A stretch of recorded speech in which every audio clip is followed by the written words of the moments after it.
Bismillahirrahmanirrahim. Assalamualaikum warahmatullahi wabarakatuh. Alhamdulillahirabbil alamin. Wassalatu wassalamu ala asyrafil anbiya'i wal mursalin sayyidina wa maulana Muhammadin wa ala alihi washabihi ajmain. Amma ba'du fa ya ibadallah, usikum wa nafsi wa iyaya bittaqwallah faqad fazal muttaqun. Faqala Allah ta'ala rabbi a'udzu bika min hamazati syayatin wa a'udzu bika rabbi ayyahdurun. Shadaqallahu alazim. Masyiral muslimin wa zumratal mu'minin rahimakumullah.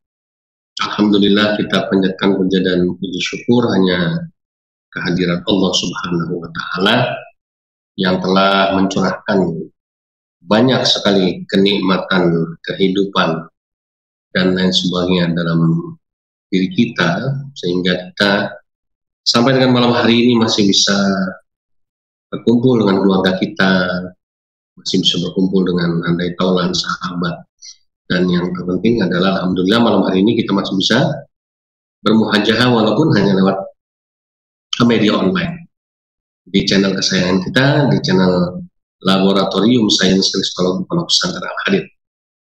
Yang kedua, salawat dan salam semoga terlimpah dan tercurah kepada uswatun hasanah, junjungan kita tercinta, suri teladan kita, Nabi kita Nabi Muhammad SAW, Nabi akhir zaman yang kita nanti-nantikan syafaat.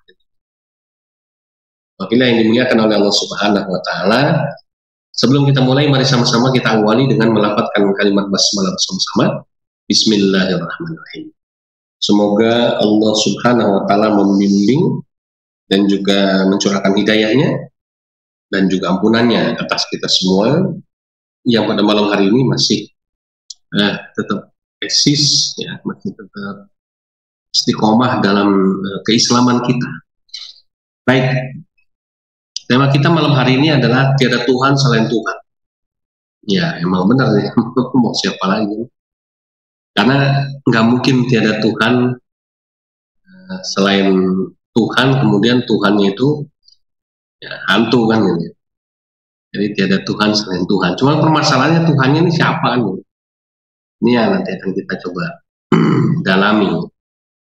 Ini menjadi penting karena memang karena saat ini itu banyak sekali orang yang mungkin kalau mencari orang yang mengaku Tuhan hampir tidak ada lah ya. Ada tapi amat jarang sekali, karena mungkin mereka sadar bahwa untuk mencapai derajat ketuhanan itu bukan perkara yang mudah. Tapi kalau ada manusia mengaku nabi, banyak ya, sampai sekarang pun masih ada, entah di agama Islam maupun di agama yang lain ya. Di agama Kristen lebih banyak lagi tuh orang-orang yang mengaku nabi-nabi Kristen gitu ya. Nah, sehingga kemudian kalau ada orang yang mengaku Tuhan, ini yang jarang terjadi ya. Kenapa? Karena memang ya mustahil lah ya manusia kok bisa menjadi Tuhan gitu ya. Tapi kemudian permasalahannya bukan manusianya yang mengaku Tuhan, tetapi yang menjadi masalah adalah banyak manusia yang kemudian menyembah pada Tuhan yang salah. Nah, ini yang menjadi problem sebagian besar manusia di seluruh dunia, karena hanya sebagian kecil yang menyembah Tuhan yang benar gitu ya. Sehingga kemudian kita akan membicarakan ini, walaupun mungkin saya mungkin nanti akan mengupas sebetulnya pembahasan ini nanti dari dua pertanyaan ya, dan dari dua pertanyaan yang secara langsung pernah diajukan pada saya, sehingga dari pertanyaan ini kemudian yang mudah-mudahan nanti kita bisa mendapatkan pencerahan. Baik ya, apabila yang dimuliakan oleh Allah Subhanahu wa taala, pertanyaan pertama itu begini. Ada seorang pendeta, ya sebut namanya, misalnya pendeta HP ya. Jadi beliau memang seorang yang baik, pendeta yang baik, berteman dengan saya lewat WA gitu ya, belum pernah bertatap wajah langsung, sopan, santun ya, tapi memang beliau sering ya, kemudian mungkin secara halus mengajak berdebat dengan saya.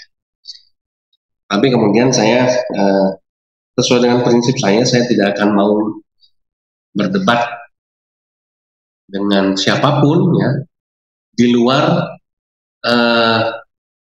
jalur yang benar ya, jalur yang sudah ada, yaitu sudah ditentukan waktunya, ya, forumnya, kemudian tempatnya, temanya, nah ini ya. Jadi kita berdebat yang elegan lah ya, berdebat yang baik ya.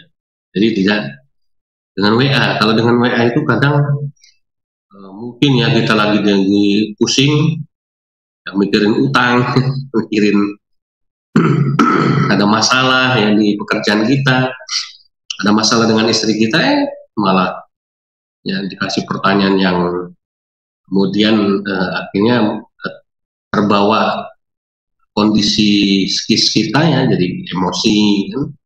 Seperti itu ya.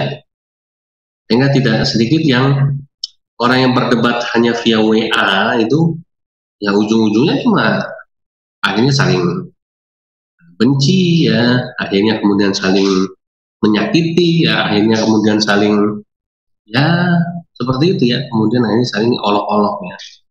Karena apa? Karena memang bukan momen dan bukan forum yang tepat kalau kita cuma berdebat lewat WA.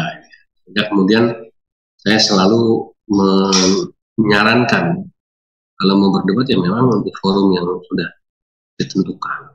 Nah, ada sebetulnya beliau sering bertanya sama saya, mancing-mancing, tapi saya sebut yang terakhir saja. Ini memang saya sebut di video saya ini untuk menghormati beliau, karena memang belum pernah saya coleknya lewat video-video saya. Walaupun beliau juga sering pernah menyampaikan keinginannya untuk berdebat dengan online dengan saya, tapi memang belum ya. Saya belum tertarik karena apa itu tadi, buat saya kalau mau berdebat ya secara offline ya, ditentukan waktunya, forumnya dan sebagainya sesuai kesepakatan kita bersama. Nah, seperti itu.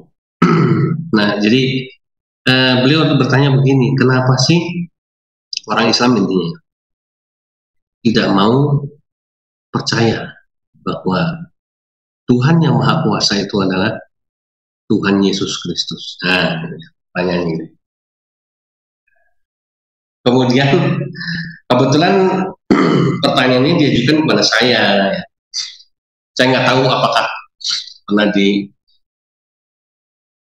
ditanyakan beliau kepada yang lain, wallahu alam. Tapi pertanyaan ini diajukan kepada saya, kemudian jawaban saya begini kepada beliau.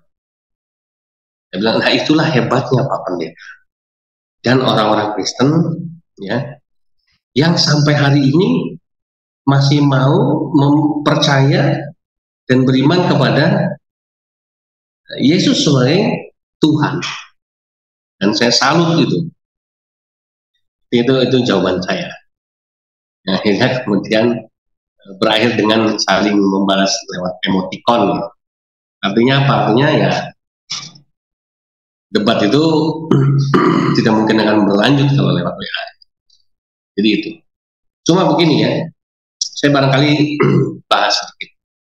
Ini sebagai penghargaan saya kepada beliau. Karena saya menghormati siapapun ya, orang yang berlainan iman dengan saya, baik pendeta, pastor, dan saya juga punya banyak ya kawan-kawan pendeta dan pastor. Kita sampai sekarang ya secara manusia berkawan baik gitu ya.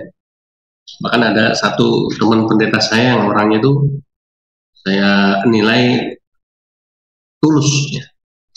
Walaupun dia pendeta tapi dia tulus orang. Dan saya sangat respect pada beliau. Namanya Abuna Andreas ya. Nah, jadi jawaban saya kan begini sebetulnya. Karena kebetulan malam hari ini temanya dan tentang untuk anak.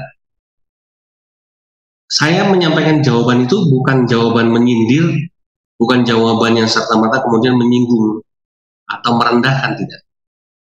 Tetapi lebih kepada memang saya salut sama orang-orang Kristen yang sampai hari ini masih tetap percaya dan mengimani Yesus Kristus sebagai Tuhan yang Maha Kuasa, sebagai Juru Selamat, dan lain sebagainya. Kenapa saya katakan demikian ya? Karena saya pun pernah jadi orang Kristen. Saya berpuluh tahun jadi orang Kristen, bukan 1 tahun 2 tahun ya. Saya dari lahir Kristen. Sampai kemudian tahun 94 saya bersyahadat masuk Islam. Jadi setelah saya masuk Islam itu justru saya tidak membenci orang Kristen. Saya malah kagum ya.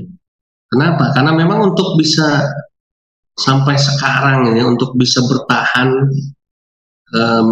percaya dan mengimani Yesus sebagai Tuhan itu sesuatu yang luar biasa. Sama halnya kalau saya ketemu sama pastor ya, sama romo yang dari gereja Katolik ya. Karena kadang-kadang yang dari Protestan pun ada yang dipanggil pastor ya. Jadi yang pastor beneran dari gereja Katolik Roma, mereka itu kan memilih hidup menjomblo gitu kalau kasarnya ya, bahasa zaman sekarangnya. Jadi pilihan hidup mereka adalah menjadi jomblo seumur hidup dengan kehidupan, kalau bahasa mereka itu adalah di bawah sumpah selibat suci gitu. Jika mereka di situ sudah disumpah dengan kesadaran dan dengan hati yang itu membanggakan ajaran Katolikan, sehingga kemudian mereka memilih hidup untuk tidak menikah. Hari gini masih ada orang yang kuat hidup ya, sampai dia mati dengan kehidupan selibat sebagai seorang pastor. Saya katakan ini sesuatu yang luar biasa. Dan ini bukan mengada-ngada, bukan kemudian ini jangan-jangan ada tafsirnya ini bercabang. Tidak, memang itu kekaguman saya. Kok bisa ya? Kok bisa ya? Gitu. Hari gini masih hidup menjomblo, kok bisa ya? Kok? Ya itulah, itu kekaguman saya. Sehingga kemudian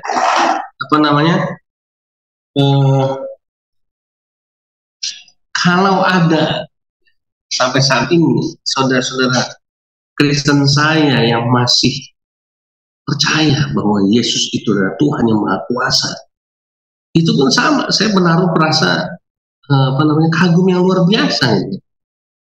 Kenapa? Karena saya orang yang gagal ya, mempercayai Yesus sebagai Tuhan yang Maha Kuasa.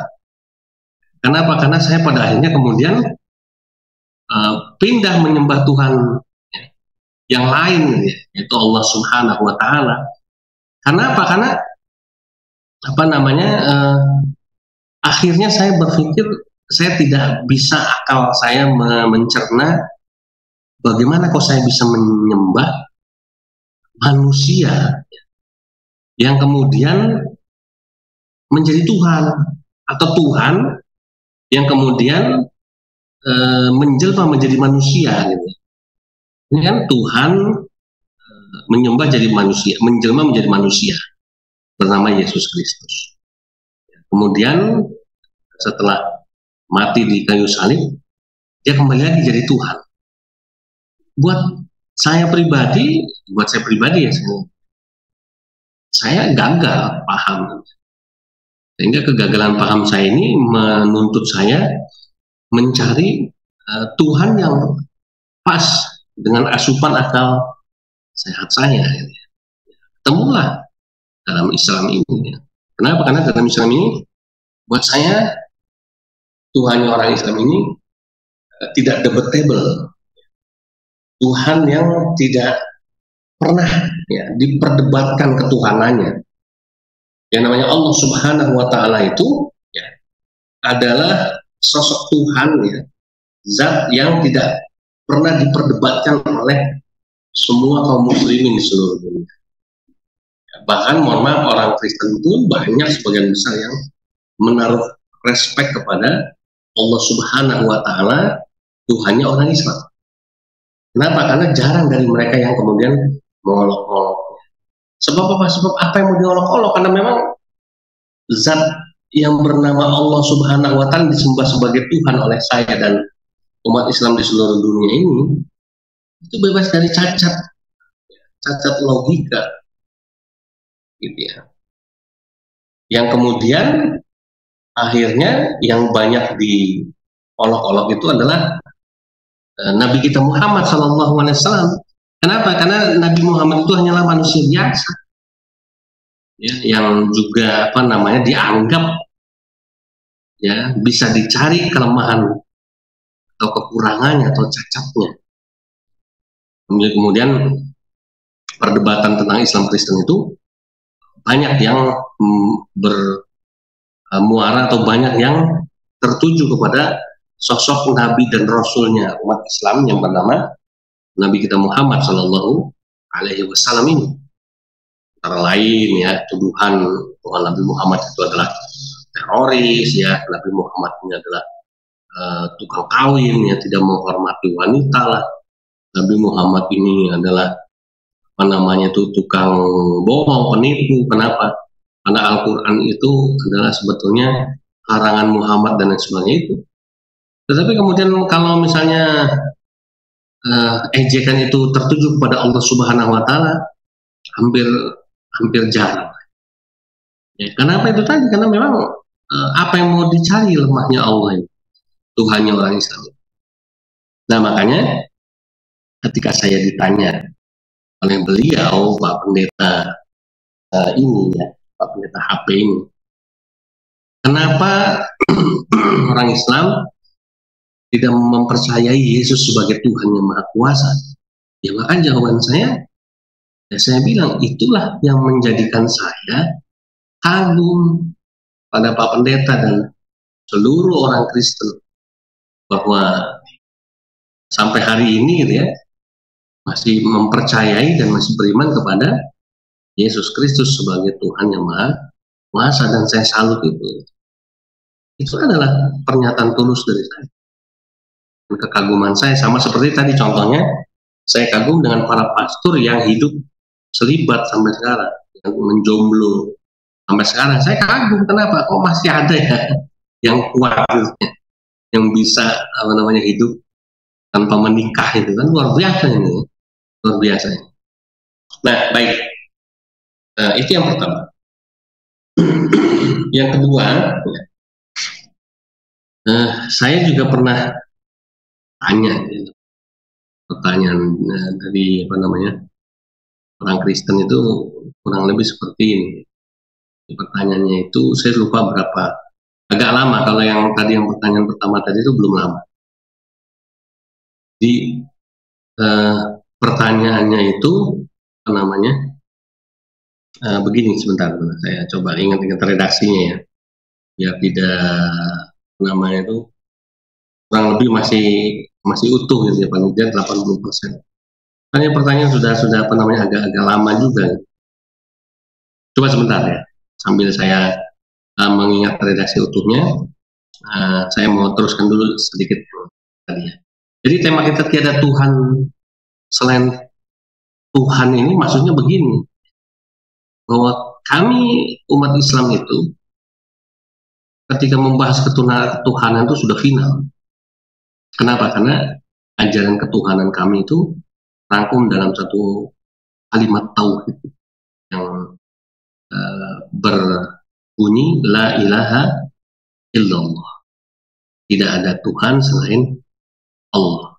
Jadi kalau ditanya siapakah Tuhannya orang Islam itu, ya maka Tuhannya orang Islam itu adalah Allah Subhanahu wa Ta'ala. Yang waktu kajian yang sebelumnya sudah kita bahas itu identitasnya, tips mencari Tuhan yang benar itu seperti apa sudah kita kupas, saya tidak mengulangi lagi ya. Silakan dibuka video sebelumnya. Dan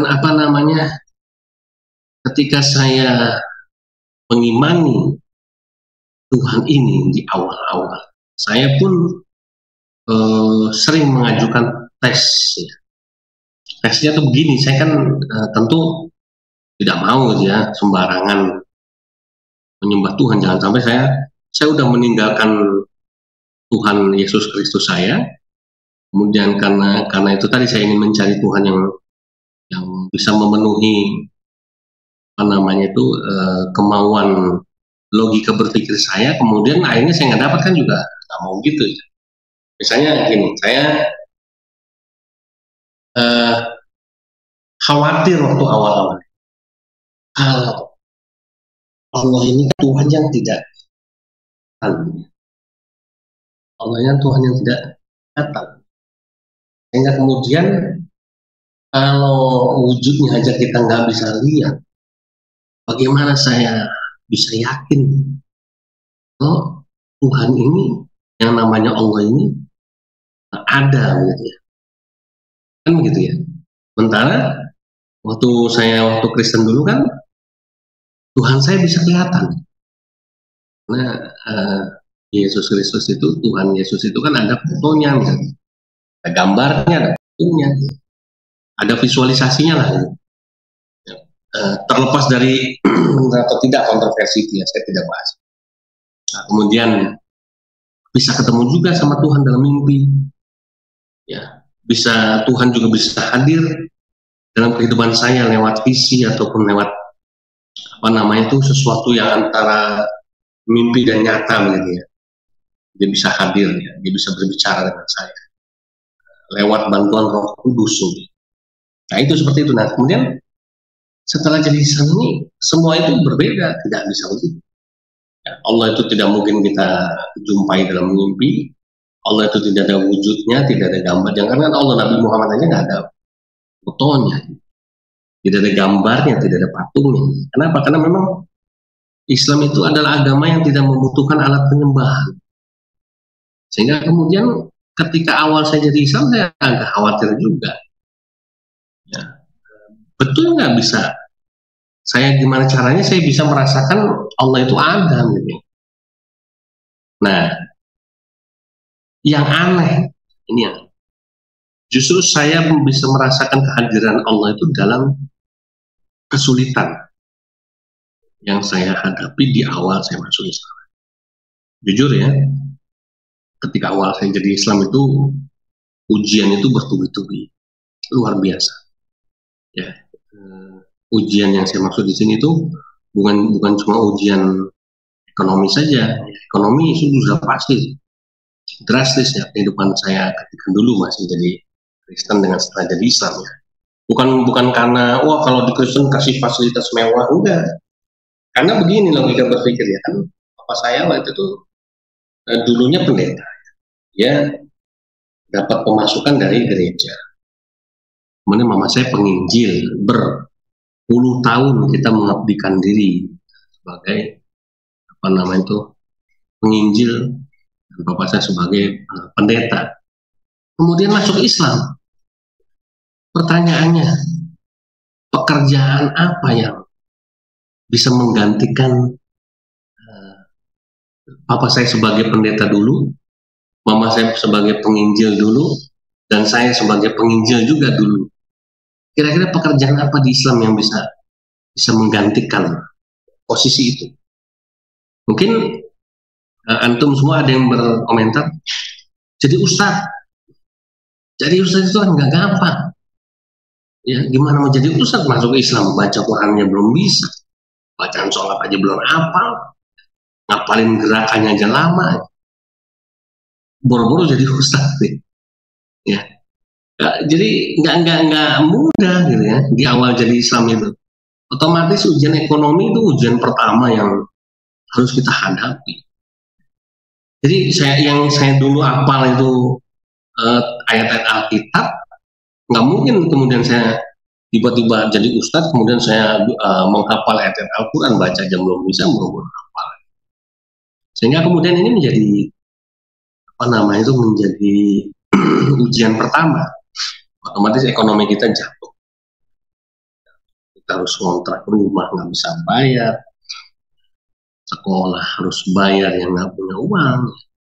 Kemudian bapak saya itu harus jualan kue sagon keliling, ya. Mama saya harus jualan gorengan, pagi keliling, pernah juga jadi kuli cuci, kuli setrika, ya. Kemudian apa namanya, saya pun pernah jadi tukang sampah gitu ya, tugasnya mengangkut sampah di apa namanya, dari rumah ke rumah di RT tempat kami dulu gitu ya. Nah ini kan contoh ujian keimanan dari sisi ekonomi. Tapi ujian keimanan yang dalam bentuk rohani juga ada.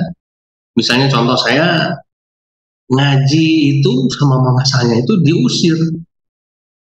Saya ingat, saya nggak usah sebut nama tempatnya. Kejadian ini saya alami dulu waktu saya masih tinggal di Beji, Depok, Jawa Barat ini. Saya ikut ngaji di tempat seorang ustazah yang biasa tiap sore itu mengajar ngaji. Ada ramai, ada puluhan yang ngaji di sana. Saya ngaji dengan beliau di sana sama mama saya dan adik-adik saya. Yang terjadi apa? Yang terjadi baru sebulan ngaji, kemudian saya disuruh pergi dari situ. Kenapa? Karena ketika ngaji itu kan saya di kepala saya ini dan mama saya ini banyak sekali pertanyaan, karena saya itu jadi Islam sama sekali nggak tahu Islam itu seperti apa. Saya butuh banyak jawaban dari pertanyaan-pertanyaan saya gitu. Sehingga kemudian mungkin dianggap pertanyaan-pertanyaan saya ini memberatkan, atau bahkan mungkin ada yang menganggap ini jangan-jangan ini saya ini masuk Islam pura-pura masuk Islam, kemudian apa namanya, ada yang mengatakan menyusup gitu ya, ada yang kemudian pura-pura jadi Islam, nanti kemudian balik lagi jadi Kristen gitu ya. Nah, ini ada seperti itu. Nah, ini kan coba bayangkan, baru jadi Islam, harusnya dibimbing sebagai seorang mu'alaf, mau ngaji malah diusir kan gitu. Ini kan bukan perkara yang mudah ini. Nah, jadi saya cerita tentang dua ujian ini aja lah. Jadi banyak sebetulnya ujian-ujian yang lain. Jadi ketika ujian itu datang bertubi-tubi pada diri kami, sekeluarga yang baru menjadi Islam itu justru saya secara pribadi itu baru bisa betul-betul merasakan, iya ya, Allah itu ada benar-benar. Allah itu sayang sama saya. Allah itu kehadirannya itu nyata. Padahal keluarga Kristen saya, wah luar biasa, tepuk tangan. Jangan lihat tuh, betul kan, jadi Islam itu jadi miskin, barat, jadi susah.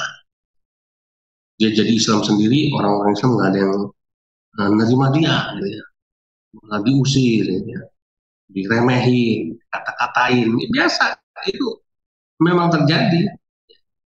Tapi kemudian anehnya, justru di saat itulah ya kami baru bisa, saya pribadi betul-betul bertambah yakin bahwa Allah Subhanahu wa Ta'ala itu ada.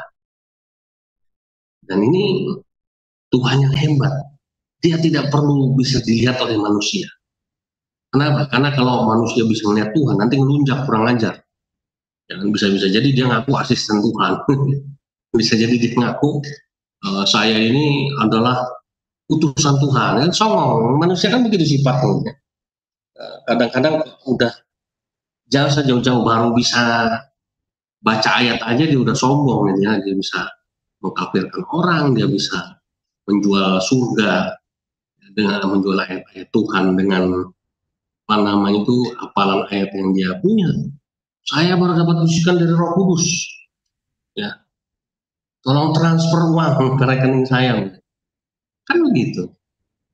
Jadi apalagi sekarang bayangkan kalau manusia itu bisa ngelihat Tuhan, kan tambah songong lagi manusia itu, tambah kurang aja. Makanya di Islam Allah nggak bisa sama manusia, ya, kita nggak bisa ngelihat Allah.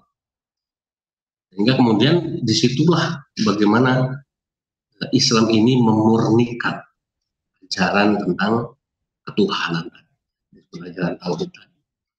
Nah, tapi walaupun Tuhan ini tidak bisa saya lihat, tapi saya bisa merasakan kehadirannya. Contohnya apa? Saya jatuh miskin. saya jatuh susah, saya harus dicurigai sama yang Islam, saya diusir sama yang Islam. Gara-gara apa? Gara-gara banyak tanya. Oke lah, saya kasih spill satu pertanyaan misalnya ya. Pertanyaan apa sih yang waktu awal saya jadi Islam itu sama Ustadz yang kemudian bikin Ustadz itu marah? Misalnya begini, saya kan protes. Kenapa sih Ustadz kalau saya sholat itu gerakan pertama saya itu angkat tangan begini, kan? Dengan takbiratul ihram.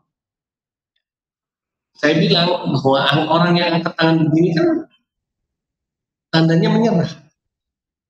Coba kita angkat tangan begini, tiba-tiba. Misalnya kita berangkat ke Papua ketemu sama AKB, kita angkat tangan begini. Ya. Atau mungkin ketika kita sedang ada di satu tempat yang di situ kemudian terjadi kerusuhan, kita angkat tangan, pasti orang tahu bahwa ini orang sudah menyerah ya, atau mengibarkan bendera putih. Tapi kan yang saya tanyakan waktu itu angkat tangan begini.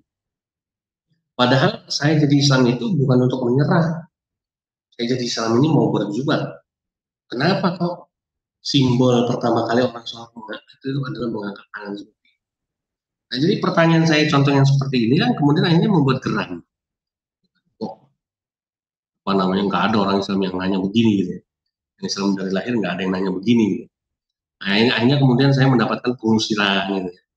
Curigai ini karena dianggap ini apa nih, yang Islam apa nih kan gitu ya. Padahal memang betul-betul saya tidak tahu dan saya butuh jawaban. Itu contoh pertanyaannya. Masih banyak lagi pertanyaan-pertanyaan saya yang waktu itu kemudian membuat marah ya. Ustadz-ustadz yang mungkin ngopinya kurang jauh, pikniknya kurang jauh ya, kurang gaul ya. Ini kemudian menanggapi jawaban dari menanggapi pertanyaan-pertanyaan dari saya waktu itu yang sebagai mu'alaf itu kemudian akhirnya dengan emosional. Tapi saya nggak menyalahkan si Ustadz itu. Nah, kita lanjut lagi ya. Jadi dalam kesusahan itu saya justru bisa merasakan kehadiran Allah. Bagaimana bisa? Oh iya, saya membaca ini semua settingan dari Allah Subhanahu wa Ta'ala untuk saya. Dan ini harus saya lewati. Jadi kesusahan ekonomi ya, dalam hidup saya ini adalah settingan dari Allah. Supaya apa? Allah ingin menguji keimanan saya. Yang kedua tadi ya, ujian ya, rohani yang saya alami tadi, misalnya saya diusir dari tempat pengajian ya, kemudian saya mendapatkan fitnah ya, saya diolok-olok sama teman-teman gereja, saudara-saudara yang Kristen. Ya ini kan luar biasa, ini kan ujian, selain ujian ekonomi ya, ujian-ujian keimanan. Di sini justru saya bangga, tambah yakin bahwa ini Tuhan yang saya cari. Kenapa? Karena dia ya mendidik saya, dia sedang memproses saya, dia sedang proses ibarat besi itu, saya tuh sedang ditempa yang menjadi sesuatu yang berharga. Kemudian proses itu saya ikuti dengan baik dan betul sekali. Semakin lama saya jadi Islam ya, semakin saya yakin bahwa Allah itu hadir dalam hidup saya dan menata hidup saya. Dan dia terus ada dalam kehidupan saya sampai saat ini. Itu ikhwafil yang dimuliakan oleh Allah Subhanahu wa Ta'ala.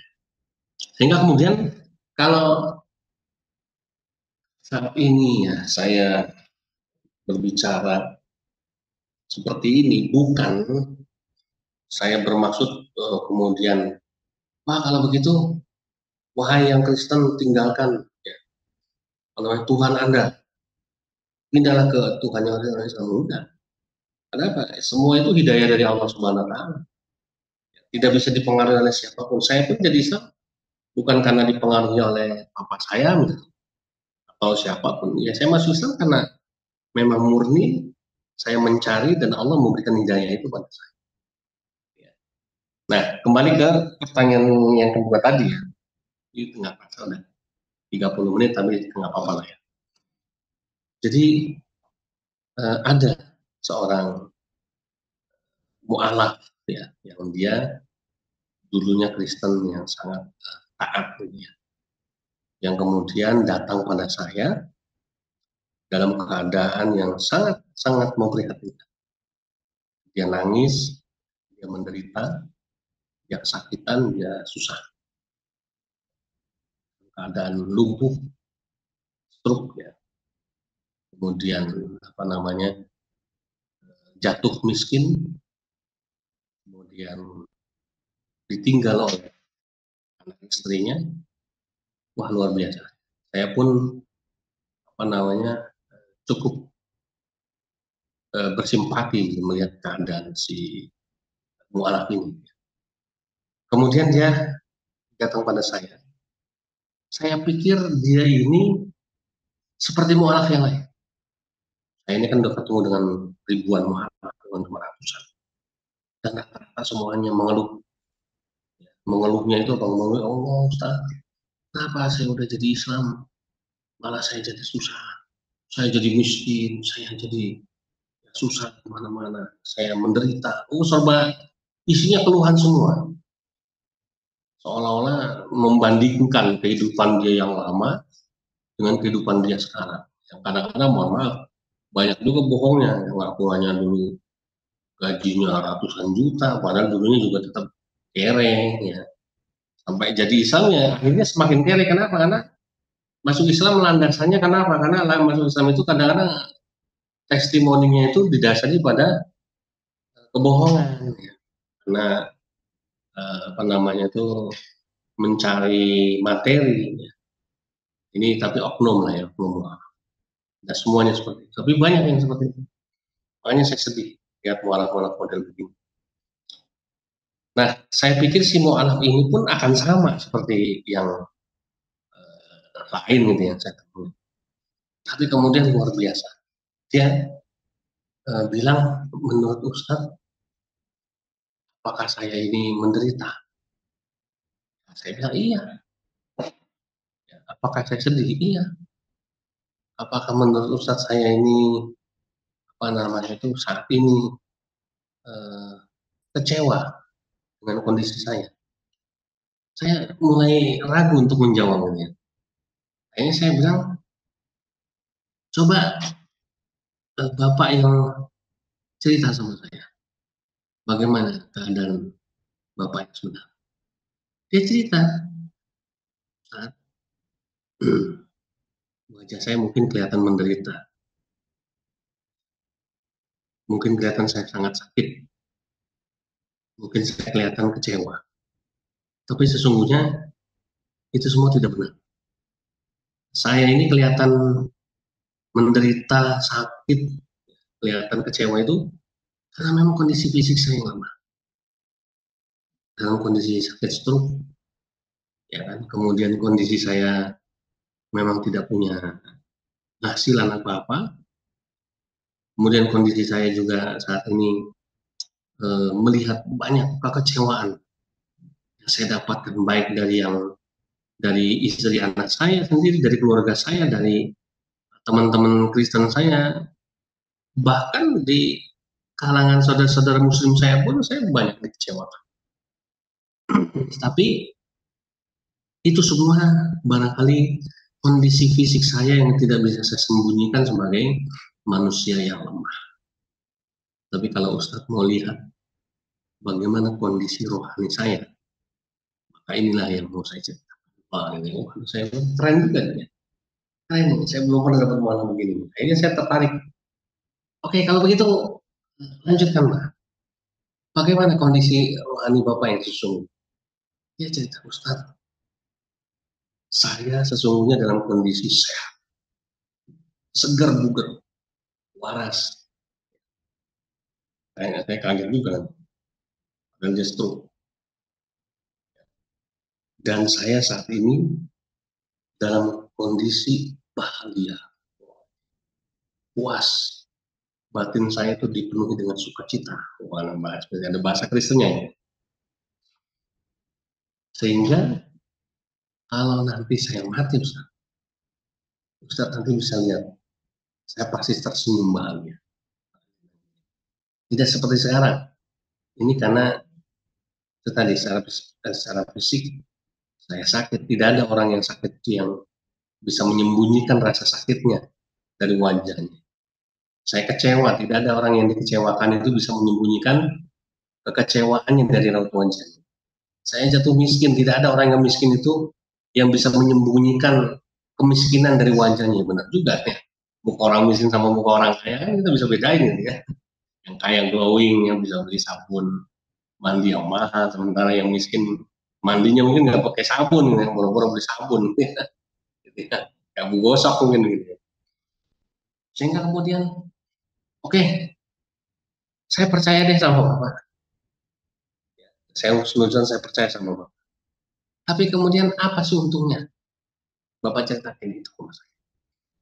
Dia bilang, untungnya itu saya bisa menyampaikan kondisi saya yang sebenarnya, bahwa kondisi tadi yang saya ceritakan rohani saya itu bahagia, saya sehat ya, saya penuh sukacita itu adalah kondisi yang saya sebenarnya, yang harus saya ceritakan, karena ini tidak bisa dilihat oleh orang kalau tidak saya cerita. Oke, saya sudah dapat informasi itu, saya percaya. Terus intinya apa? Dia bilang, nah, Ustaz harusnya tanya, apa sebabnya? Kok saya bisa bilang, saya ini sebetulnya sehat, saya bahagia, saya ini penuh dengan sukacita. Kan harusnya Ustaz nanya, penyebabnya apa? Saya pikir, oh iya juga. Saya gimana mau nanya gitu, saya udah ya pelongo-pelongo aja gitu, terkesima sama yang disampaikan dia. Oke, apa sebabnya Pak?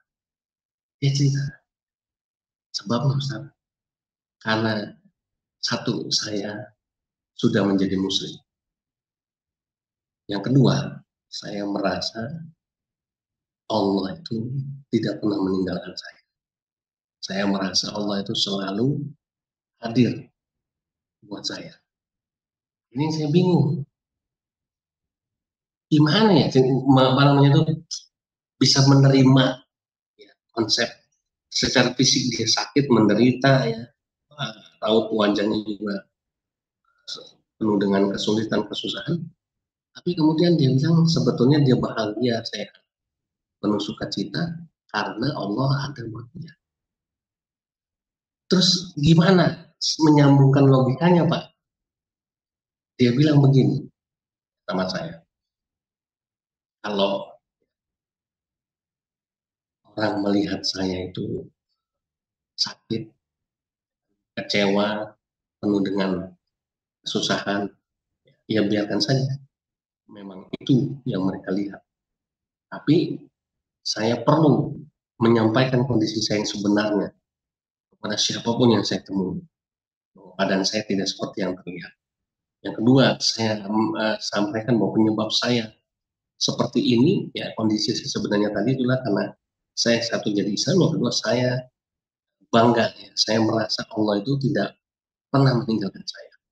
Dan ya, dia bilang, semua rasa sakit, penderitaan, bla bla bla bla segala macam yang saya alami itu, saya sudah serahkan semuanya pada Allah. Saya sudah serahkan semuanya sama Allah. Saya sudah ikhlaskan. Saya terima kondisi saya. Apapun yang Allah berikan pada saya, ini semua adalah skenario-nya Allah yang terbaik. Dan saya yakin ya, sesuatu yang Allah berikan itu tidak mungkin berujung menderita, tidak mungkin berujung kecewa, tidak mungkin berujung susah. Wah, saya baru langsung tahu. Jadi sama nih ya dengan awal-awal saya jadi Islam dulu. Justru ketika saya sedang diuji dengan kesusahan ekonomi, kesusahan secara keimanan, ya, karena ujian-ujian yang saya ceritakan, justru saya malah bisa merasakan ini semua settingan Allah. Saya akhirnya begitu saya tahu ya udah saya pasrah. Santai aja dah, ntar juga apa namanya udah waktunya sang sutradara itu mau merubah ceritanya, dengan gampang kondisi saya akan berbalik dari yang sekarang saya. Dan luar biasanya, alhamdulillah, saya secara pribadi setelah keluar dari semua kesulitan-kesusahan yang saya ceritakan di awal jadi Islam tadi, sampai sekarang itu saya tersenyum banget. Dan si mu'alaf yang saya ceritakan tadi ini, ya, mohon maaf, ya beliau sudah meninggal dunia. Dan betul ketika meninggal itu, luar biasa. Kayaknya itu muka orang yang nggak punya, mohon maaf ya, mungkin bahasanya lebay. Kayak orang nggak punya dosa, nggak punya beban, nggak punya kesusahan, nggak punya apa sih, sesuatu yang berat dalam hidup dia. Ikhlas kelihatan matinya dengan dalam keadaan ikhlas. Siapa orang ini? Ya, rekor. Kalau mau tahu saya ceritain secara pribadi ya. Tapi tidak saya ceritakan di sini karena orangnya sudah meninggal dunia. Baik, ikhwafil yang dimuliakan oleh Allah Subhanahu wa taala, itu ya yang bisa saya sampaikan malam hari ini. Makanya kita ini sebagai seorang muslim wajib hukumnya selalu merasa bahagia ya apapun kondisi yang kita terima, karena itu semuanya jalan dari Allah Subhanahu wa taala. Karena Islam itu kan artinya berserah diri kepada Allah.